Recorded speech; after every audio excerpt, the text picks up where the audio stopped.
At approximately 1 p.m. on October 24, 79 CE, Mount Vesuvius exploded. For the next 32 hours, a prosperous Roman city was systematically destroyed. Some died instantly from collapsing roofs. Others survived through the night, only to face the deadliest pyroclastic surge at dawn.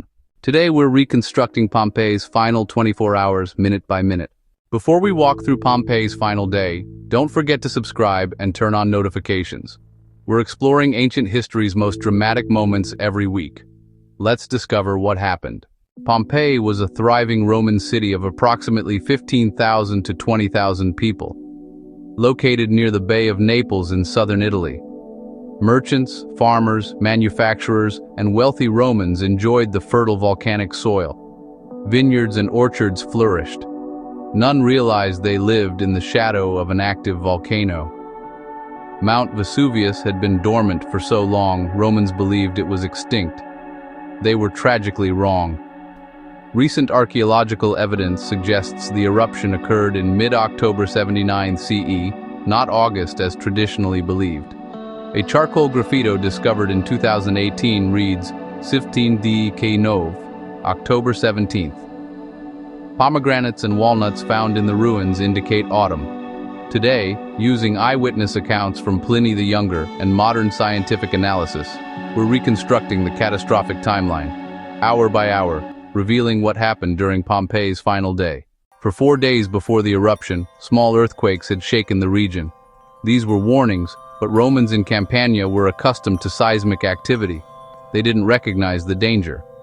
Around 1 p.m., Mount Vesuvius exploded. A massive detonation shattered the volcanic plug that had sealed the crater.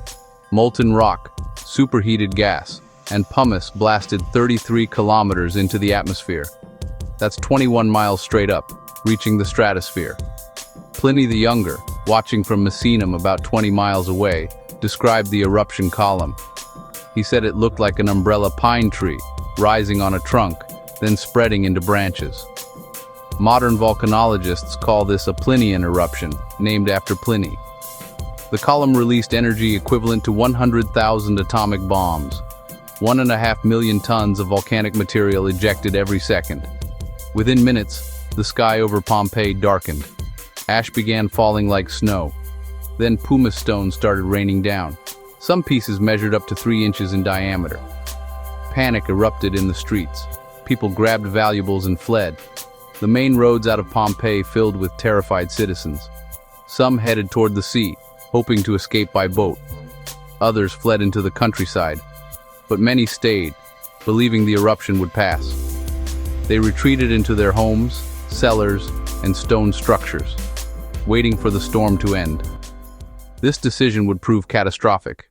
For the next 12 hours, pumice and ash fell continuously on Pompeii. The prevailing southeast wind directed the volcanic cloud straight toward the city. Herculaneum, located closer to Vesuvius but northwest, was initially spared. The wind blew the ash away from it. In Pompeii, the pumice accumulated rapidly. By evening, it covered the city to depths of several feet. Flat roofs, not designed for such weight, began collapsing. People sheltering inside were crushed. This caused the first casualties. Walking through streets became nearly impossible. Pumice buried roads, making evacuation treacherous. Those who had waited too long found themselves trapped. The eruption continued relentlessly. Darkness enveloped the city. Not just night darkness, but volcanic darkness. Pliny described it as a darkness more complete than any moonless or cloudy night. People couldn't see their own hands. Panic intensified. Some tried to flee through the pumice-filled streets. Archaeological evidence shows victims found near city gates, overcome while trying to escape. Others remained in their homes, praying to household gods for protection. Throughout the night, Vesuvius continued vomiting material. The eruptive column fluctuated in height and intensity, but it never stopped. Around 1 a.m., approximately 13 hours into the eruption, the character changed. The massive eruption column became unstable. It partially collapsed, sending the first pyroclastic surge down Vesuvius's slopes. What is a pyroclastic surge? It's a ground-hugging avalanche of superheated gas, ash, and rock fragments. Temperatures inside reach 250 to 400 degrees Celsius. It moves faster than 100 miles per hour. Nothing survives direct contact. The first surge raced toward Herculaneum. The small, wealthy seaside town, which had avoided the initial Pumice fall, now faced annihilation. The surge struck around 1 a.m. Herculaneum's residents, many gathered near the beach hoping for rescue by boat, died instantly. Their bodies were incinerated, their brains literally boiled. In 1982, archaeologists discovered over 400 skeletons in boathouses near Herculaneum's ancient shoreline. Their poses reveal final moments of terror.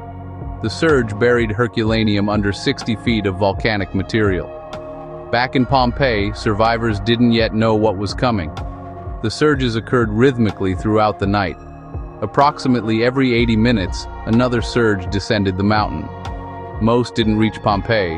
They flowed in different directions or lacked sufficient energy, but they signaled that the eruption was entering a deadlier phase. As dawn broke, the few Pompeians still alive faced a nightmarish landscape. The city lay buried under 10 feet of pumice and ash. Buildings had collapsed, streets were impassable, but there was a brief lull in the eruption. The volcanic column weakened temporarily. Some survivors saw this as an opportunity. They attempted to flee.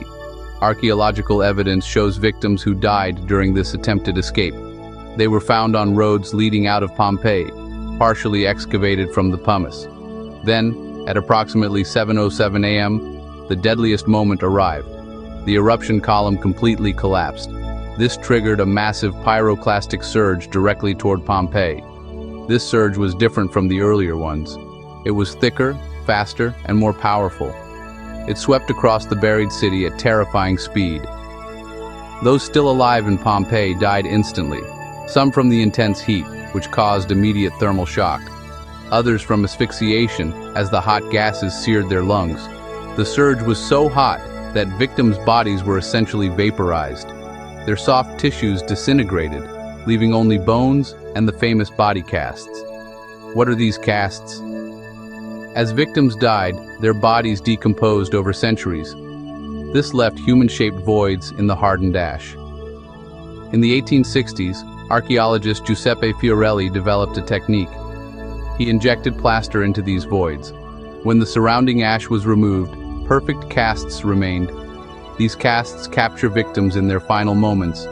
A man shielding his face, a dog straining against its chain, a mother clutching her child. These aren't statues. They're precise impressions of real people who perished 2,000 years ago. Several more surges followed throughout the morning. By 8 p.m. on October 25th, approximately 32 hours after it began, the eruption finally ceased. Pompeii lay buried under 14 to 17 feet of volcanic material. Herculaneum under more than 60 feet. The landscape had transformed completely. The coastline had changed. The Sarno River had been diverted. Everything within miles of Vesuvius was covered in ash. Of Pompeii's estimated 15,000 to 20,000 residents, over 2,500 remains have been recovered, but the true number who perished remains unknown. Many escaped during the initial hours. Others' remains may still be buried or were never preserved. Some Pompeians returned days or weeks later. They dug tunnels through the ash, trying to recover valuables. Evidence of these tunnels has been found during excavations, but eventually even these efforts stopped. The cities were abandoned, gradually forgotten. Memory of Pompeii and Herculaneum faded into legend. For 1,700 years, they remained buried, until 1748, when workers digging a well at Pompeii accidentally struck ancient ruins. Systematic excavations began. What archaeologists found was extraordinary. A Roman city perfectly preserved. Bread still in ovens, wine jars still sealed, graffiti on walls, political campaign slogans, personal letters, everyday objects that tell the story of ordinary life. Unlike other ancient sites that decayed over centuries, Pompeii was frozen in a single moment. October 25th, 79 CE. This preservation provides an unparalleled window into Roman daily life. We can walk Roman streets, enter Roman homes, see Roman shops, all exactly as they were on that catastrophic day. Mount Vesuvius remains active today. Its last eruption was in 1944. Currently, approximately 3 million people live within its danger zone. 600,000 reside in areas that would face immediate catastrophe if Vesuvius erupts again. Modern volcanologists monitor it constantly. Seismometers detect underground activity. Gas sensors measure volcanic emissions. Ground deformation is tracked with satellites. If Vesuvius shows signs of imminent eruption, authorities have evacuation plans. But the challenge is immense. Moving hundreds of thousands of people quickly is extraordinarily difficult. The eruption of 79 CE serves as a reminder. Natural forces can overwhelm even advanced civilizations. Pompeii's residents lived prosperously, never imagining their city could be destroyed in a day. Modern Naples faces similar risks. Technology has advanced, but nature's power hasn't diminished. Pompeii's last 24 hours were a sequence of escalating disasters, starting with the explosive eruption at 1 p.m., followed by 12 hours of relentless pumice fall, then the first pyroclastic surges through the night, and finally the deadly morning surge that finished what the volcano had started. Most victims died not from lava, but from collapsing roofs, heat exposure, and asphyxiation.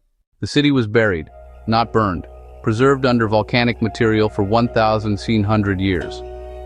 Today, Pompeii is a UNESCO World Heritage Site. Over 2.5 million visitors walk its streets annually. They see a Roman city frozen at the moment of its greatest tragedy.